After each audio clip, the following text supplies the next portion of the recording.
क्या आपको पता है, सिर्फ पृथ्वी नहीं, पूरा ब्रह्मांड एक सर्प के फन पर टिका है और उस सर्प का नाम है अनंत शेषनाग।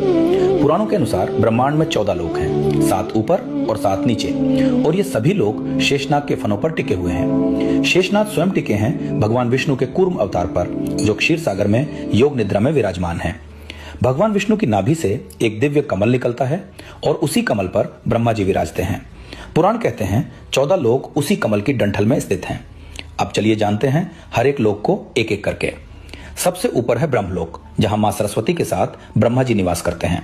यहां से सृष्टि की रचना होती है। इसके नीचे है तपोलोक, जहां वैराज देवता हजारों वर्षों तक तपस्या करते हैं। जनलोक में रहते हैं संकादि ऋषि, जो जन्म से ही ज्ञानी हैं। महरलोक है भृगु और अन्य महर्षियों का लोक, जहां ज्ञान और यज्ञ चलते रहते हैं। इसके नीचे है स्वर्गलोक, इंद्रदेव का राज्य, अप्सराएं, विमान और देवताओं का धाम। स्वर्ग और पृथ्वी के बीच का अंतरिक्ष भूअरलोक कहलाता है, जहां ग्रह, नक्षत्र और देवमार्ग हैं। और फिर आता है पृथ्वीलोक, जहां हम सभी रहते हैं, कर्म और धर्म का क्षेत्र।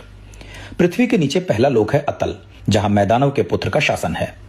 वितल लोक में भगवान शिव के भूतगण निवास करते हैं।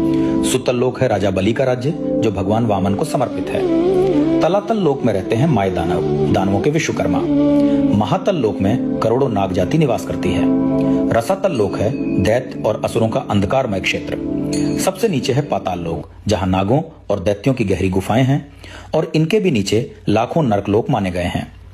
पुराण ये नहीं कहते कि ब्रह्मांड सिर्फ पत्थर और ग्रहों से बना है, बल्कि ये बताते हैं सृष्टि संतुलन पर टिकी है, और उस संतुलन का नाम है विष्णु, और उसे थामे हुए हैं अनंत शेष।